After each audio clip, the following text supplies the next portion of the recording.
Guntur Nallapadu railway grounds నందు పరుచూరి వీరరాఘవరావు memorial ఆధ్వర్యంలో మెగా క్రికెట్ టోర్నమెంట్ ను గుంటూరు పశ్చిమ నియోజకవర్గ MLA Galla Madhavi incharge mayor Sheikh నజీలాలు ప్రారంభించారు.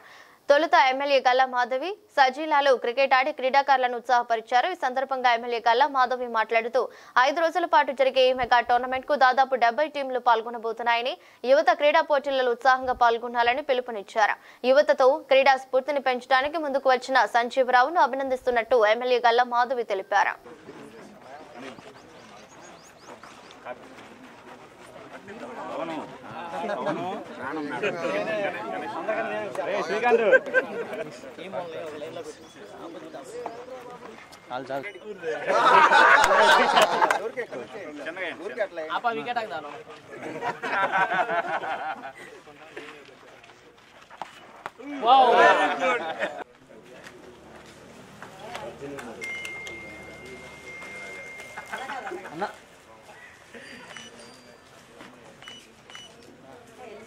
నమస్కారం అండి.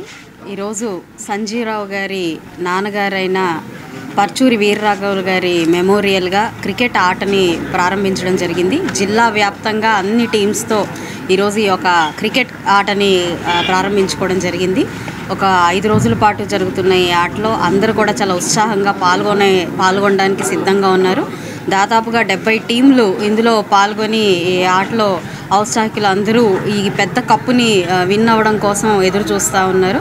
అయితే ఈరోజు యువత ఏ పని లేకుండా ఎటుపోతుందో తెలియకుండా గత 5 ఏళ్లుగా నిర్వీర్యం అయిపోయిన పరిస్థితి మనకు కనపడుతూ ఉంది.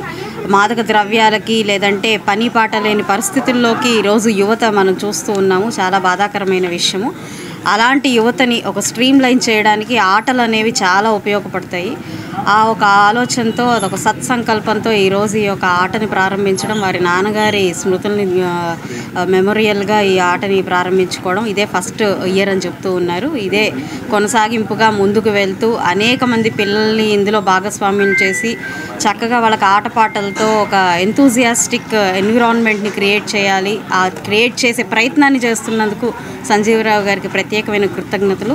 ఈ ఒక చక్కటి కార్యక్రమంలో భాగస్వాములైన మన ఇన్ఛార్జ్ మేయర్ గారు సజీలా గారికి, అదేవిధంగా కిరణ్ గారికి, తదితరులందరికీ కూడా ప్రత్యేకమైన కృతజ్ఞతలు చెప్తూ ఆటలో పాల్గొంటున్న ప్రతి ఒక్క టీంకి కూడా శుభాకాంక్షలు చెప్తూ ఆట అనేది మనము పట్టువిడుపులతో ఆడాల్సిందే తప్ప గెలుపు ఓటములు చాలా సహజం. పార్టిసిపేట్ చేస్తున్న ప్రతి ఒక్కళ్ళు కూడా విన్నర్స్గానే భావించాలి అని చెప్పి కోరుకుంటూ వారికి మరొకసారి ఆల్ ది బెస్ట్ చెప్తూ సంజీవరావు గారికి కృతజ్ఞతలు చెప్తూ సెలవు తీసుకుంటాం.